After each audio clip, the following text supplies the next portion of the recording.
Hello students, 1.3 का हमने question number 1 to 4 complete कर लिया। आज हम क्वेश्चन नंबर 5 स्टार्ट करेंगे। क्वेश्चन नंबर 5 क्या है?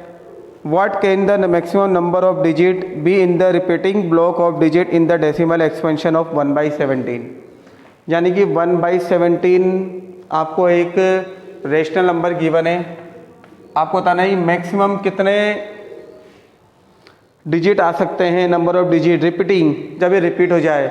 यानी कि अगर हम 1 को 17 से डिवाइड करें तो वापस 1 कब आएगा ये पूछ रहा है आपसे। यानी कि आप 1 को 17 से डिवाइड करें और वापस रिमाइंडर में 1 कब आएगा ये पूछ रहा है।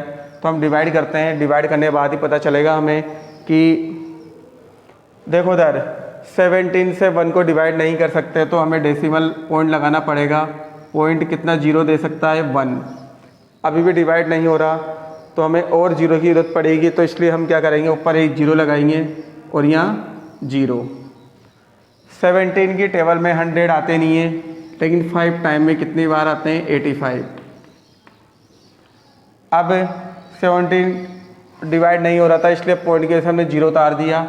17 की टेबल बोलें तो 150 आता नहीं है, 8 टाइम्स में आता है 136। डिवाइड आपको आता ही है इसलिए ऐसी कोई प्रॉब्लम नहीं आएगी। फिर डिवाइड नहीं हो रहा, जीरो उतारेंगे, वापस कितनी बार जा रहा है? 136। कितना बचा? 4। अब फिर डिवाइड नहीं हो रहा तो देखो इधर पॉइंट की वजह से जीरो आ जाएगा। कितने टाइम्स? 2 टाइम्स।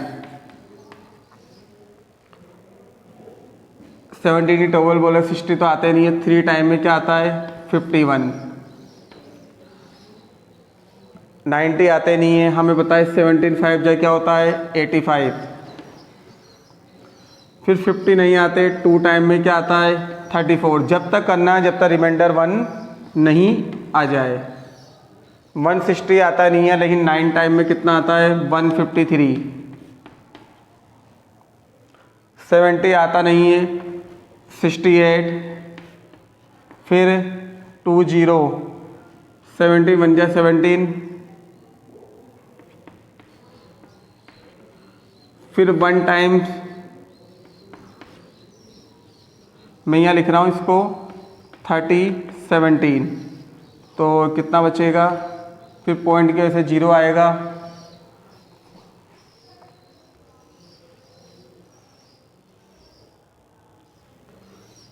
तो फिर कितनी बार जाएगा? 17 7 जा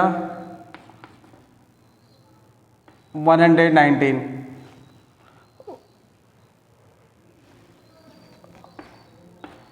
फिर जीरो आएगा 6 टाइम्स, 102। कितना बचा? 8। फिर पॉइंट के से जीरो आएगा,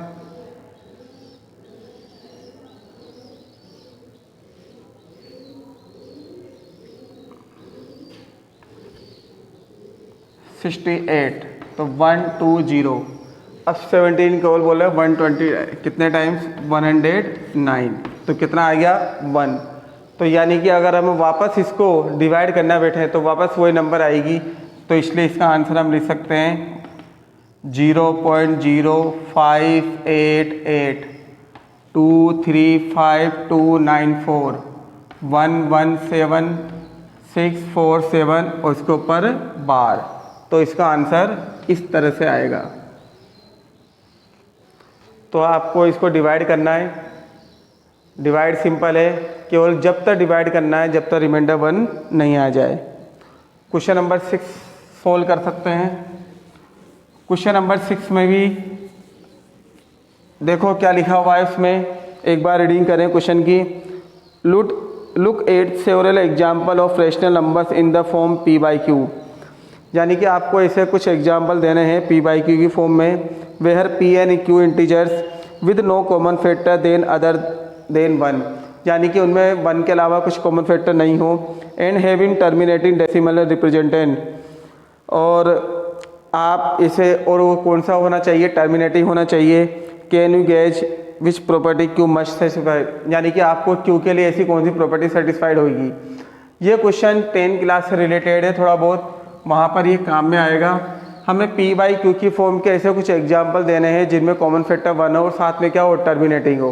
टर्मिनेटिंग तभी आ सकता है जब P अपॉन Q में Q वाला फैक्टर, Q वाला जो फैक्टर है वो 2 की पावर 2 और m की फॉर्म में हो, सॉरी 2 और 5 की फॉर्म में हो।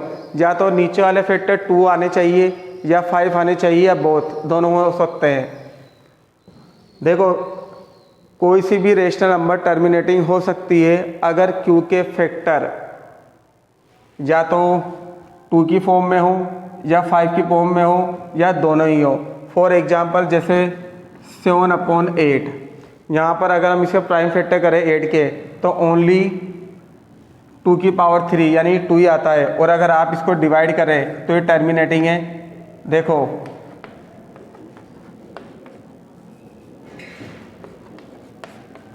आप इसको डिवाइड करेंगे तो पूरी बार डिवाइड आएगा, तो यानी कि 0.875, एक आंसर तो ये हो गया। अगर आप इसमें 25 लें, किसके फैक्टर है, केवल ओनली 5 के फैक्टर है। अगर आप 7 को 25 बना दें या 17 कर दें अदर एग्जाम्पल के लिए, तो देखो उधर डिवाइड नहीं हो रहा है, 0।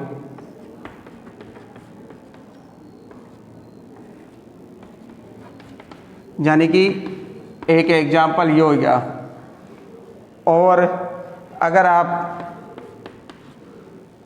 10 लेते हैं तो यहाँ पर 2 और 5 दोनों फैक्टर है, तो डायरेक्ट डेसिमल में चेंज हो रहा है। तो यानी कि इससे ये रिजल्ट निकल रहा है कि अगर आपको कोई सा भी टर्मिनेटिंग, कोई सी भी रेशनल नंबर टर्मिनेटिंग है उसका पता लगाना हो तो आपको केवल नीचे वाली नंबर के प्राइम फैक्टर करके देखने हैं। अगर वो प्राइम फैक्टर में 2 के फैक्टर हो या 5 के फैक्टर हो या दोनों फैक्टर हो तो हम लिख सकते हैं उस रेशनल नंबर को टर्मिनेटिंग है। तो आपके ये एग्जाम्पल नोट कर सकते हो आप।